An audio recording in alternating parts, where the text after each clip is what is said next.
महाराज की जय। बोलो रामकृष्ण हरी, रामकृष्ण हरी।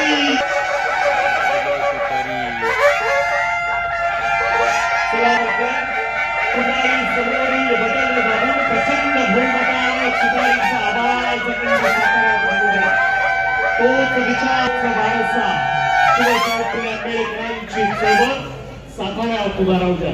आपण आलात, आपल्या सर्वांचे मनपूर्वक मनापासून धन्यवाद। झालेल्या एका चांगल्या रस्त्याचं नाव सांगा, पण नुसतं तेवढ्यावर थांबत नाही।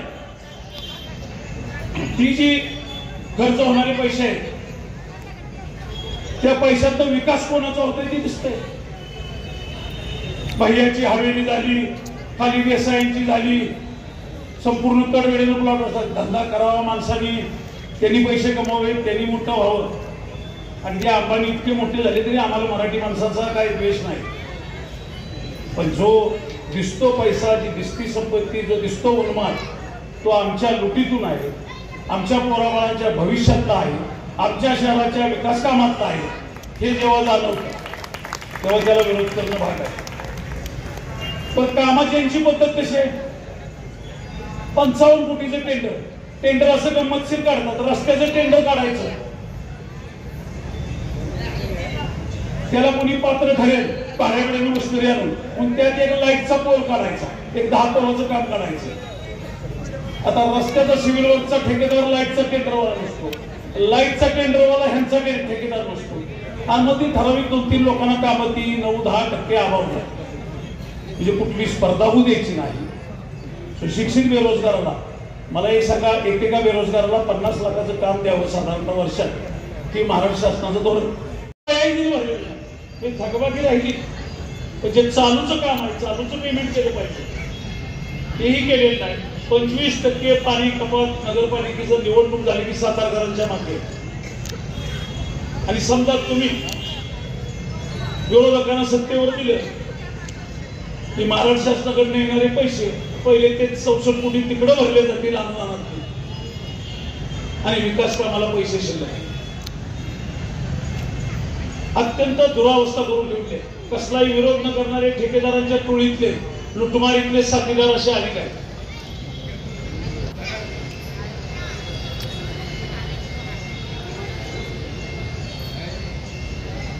हे छत्रपतीच्या घराण्याचा आम्हाला विशेष अभिमान।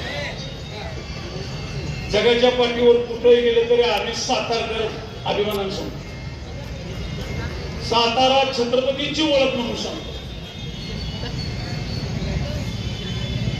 त्या छत्रपतीच्या घराण्याचं नाव, त्या छत्रपतींचं नाव भारतभर घेतलं जातं ते त्यांच्या सर्व धर्म समभावासाठी, त्यांच्या स्त्रियांना देणाऱ्या वागणुकीसाठी, कल्याणच्या सुभेदारी शत्रूची सून आणली ज्या काळात ती देणं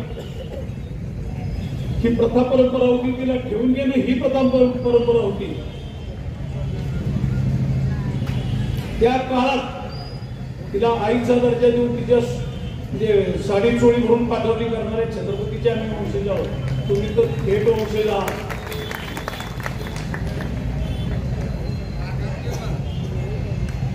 त्यांनी वतनदाऱ्या नष्ट केल्या,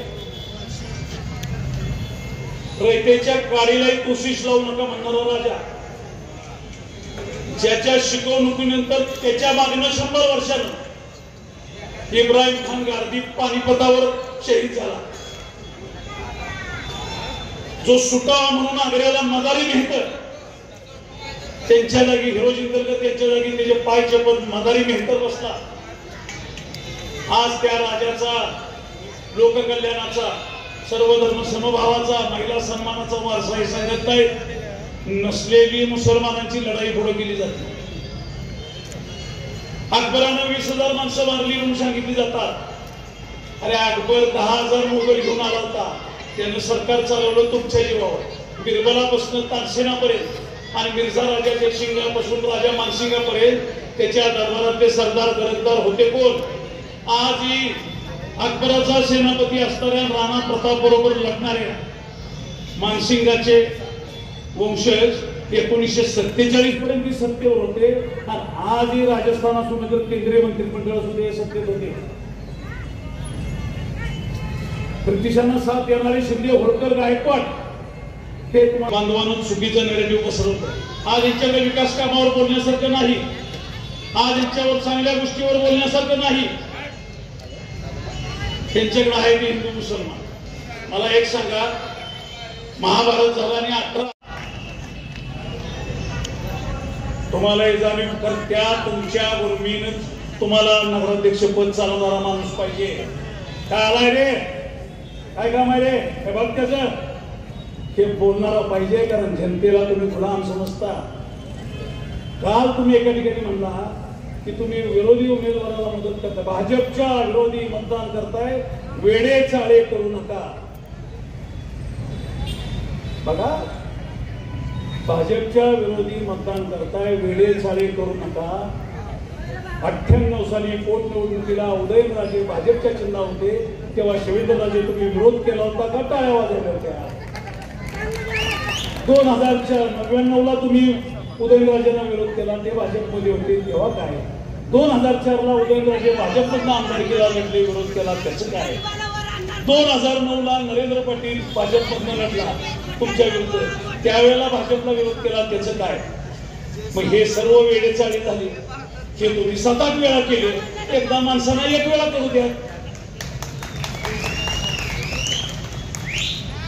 आपण लोकशाही काय शब्द वापरतो आणि एकदा शिंदेसाठी तुम्ही आव्हान करा की या चिमण्यानो पाखरानो परत फिरा. आता नगराध्यक्ष पदाच्या उमेदवारांची म्हणताय सोडूया.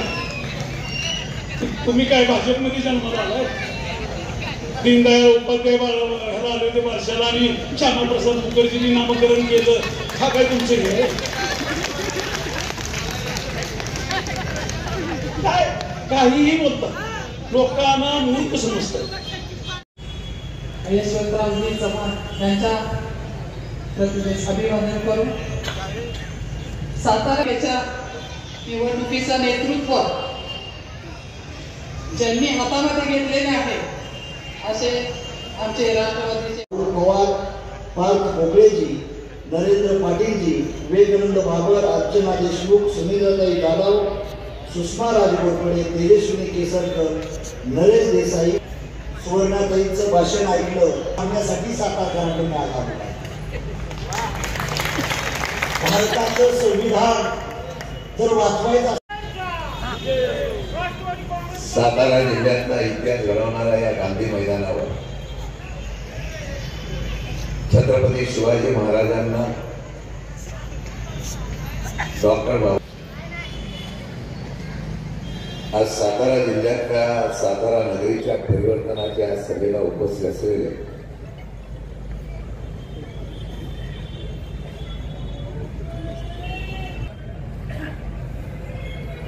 त्याचबरोबर